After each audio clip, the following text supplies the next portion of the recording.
Everyone, কেমন আছো তোমরা সবাই? আশা করছি খুব খুব ভালো আছো, সুস্থ আছো। আমার আরও একটি নতুন ব্লগে তোমাদের সবাইকে অনেক অনেক ওয়েলকাম জানাই।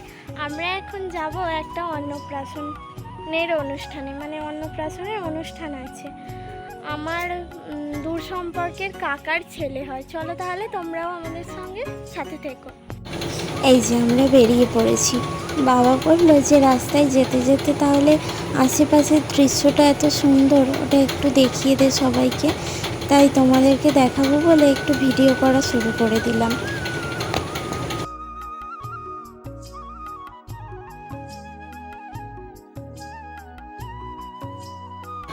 এই যে বাবা, আমি আর মা যাচ্ছি সেখানে।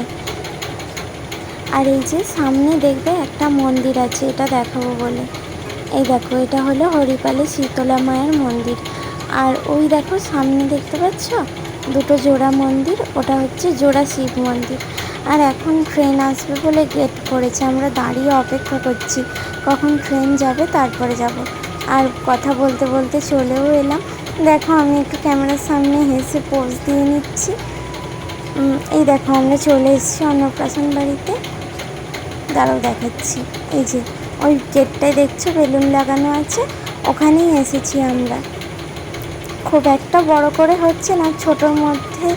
এই দেখো বন্ধুরা, এখন আমরা অন্নপ্রাশন বাড়িতে এসে একটা মন্দিরের দিকে ঘুরতে এসেছি। দাঁড়াও তোমাদের সাথে সবটা শেয়ার করছি, দেখো। তোমাদেরকে রাস্তায় একটা জোড়া শিব মন্দির দেখালাম না, আবার এই দেখো জোড়া শিব মন্দির তলায় চলে এসেছি। আসলে আমরা যেখানে গেছিলাম সেটা হলো আমার বাবার মামার বাড়ি, সেখানেই জোড়া শিব মন্দির আছে। এই যে দেখো শিব ঠাকুর, আর ওই মন্দিরটাতে আর একটা আছে, দাঁড়াও তোমাদের ভালো করে দেখাই।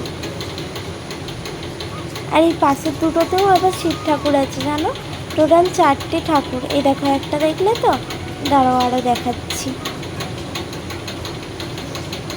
এই যে এখানে একটা, এই গেটটায় চাবি দেওয়া ছিল, আমি ওই ফাঁক দিয়ে দেখালাম ভালো করে। আবার ওপাশে দুটো মানে ছোট ছোট মন্দির আছে, সেখানে শিব ঠাকুর আছে, দাঁড়াও দেখাচ্ছি।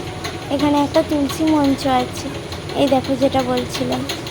এখানে ছোট ছোট দুটো মন্দিরে দুটো শিব ঠাকুর, মানে মোট 4টে শিব ঠাকুর আছে। আর এই যে নন্দী ভৃঙ্গি। আর ওই দেখো সামনে, দাঁড়াও নিয়ে যাচ্ছি, গিয়ে তারপরে বলছি যে কি বলতে চাইছি। এই যে সামনে মন্দিরটা দেখতে পাচ্ছ, এটা কিসের মন্দির কেউ বুঝতে পারছো? এটা হলো কালী মন্দির। কালী ঠাকুরের মূর্তি নেই, মানে বোধহয় বছরে একবার করে পুজো হয়। আর যে মূর্তিটা যে জলে ভাসায় না বিসর্জন করে, সেই মূর্তিটা তুলে এনে আবার রেখে দিয়েছি। আর এই যে আমি এখানে দাঁড়িয়ে আছি, বোন ভিডিও করে দিচ্ছিল। আর এদিক থেকে একবার দেখে নাও মন্দিরগুলো পুরোটা। আর এটা একটা আটচালা আছে, ভালোই বড় মন্দিরটা, জানো তো। থেকে ঘুরে এসে এখন আমরা একটা পুকুর পাড়ে ঘুরতে যাচ্ছি, তাই ভাবলাম তোমাদের সাথে সেটা শেয়ার করি। দাঁড়াও দেখাচ্ছি। সামনে দেখো কত হাঁস। আর এই যে বট গাছটা, জানো এটা অনেক পুরনো দিনের। বললাম না বাবার মামার বাড়ি এসেছি, আমার ঠাকুমা যখন ছোট ছিল তারও মানে ছোট থেকেই দেখছে এই গাছগুলো। সরি গাছগুলো বললাম, গাছগুলো না, গাছটা। আর দেখো এই পুকুর ঘাটে কি সুন্দর বাচ্চারা স্নান করছে, জল। আর এই যে বাচ্চাটা পড়ে গেল না, দেখবে ও কি সুন্দর পড়বে, উঠে দাঁড়িয়ে মানে উল্টে জলে পড়বে। এই দেখো, দেখলে? তাহলে দেখতে থাকো ব্লগটা, এরপরে আমরা ওখানে গিয়ে খাওয়া দাওয়া শুরু করবো। আর খাওয়া দাওয়ায় কী আছে সেটা অবশ্যই তোমাদের দেখাবো। এই যে আমরা খেতে চলে এসেছি। জানো আমরা ওখান থেকে আসতে আসতে বৃষ্টি এসে গেছিলো, ছুটতে ছুটতে এলাম, না হলে ভিজে যেতাম। এই দেখো ভাত দিয়ে দিয়েছে, এবার শাক চচ্চড়ি দিয়ে গেল। মেনুতে কী কী আছে এখনও ঠিক জানি না, ভাত আর শাক চচ্চড়ি দিয়ে গেছে। ও হ্যাঁ, লবণ লেবুটা বলতে ভুলে গেছি। এরপরে ডাল দিয়ে গেল। এরপর এটা না আমি কোনোদিন খাইনি, মানে আলুকে লম্বা লম্বা করে কেটে আর দই বা এই ধরনের কিছু মাখিয়ে বেসন দিয়ে ভেজেছিল, এটার নাম আমি জানি না।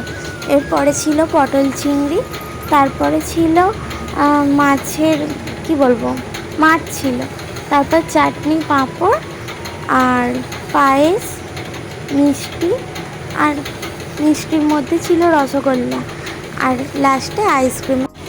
তাহলে আজকের ভিডিও এই পর্যন্তই। ভিডিওটি ভালো লাগলে অবশ্যই like, comment, share and subscribe করে দিও, আর অনেক অনেক শেয়ার করো। Tata, bye bye.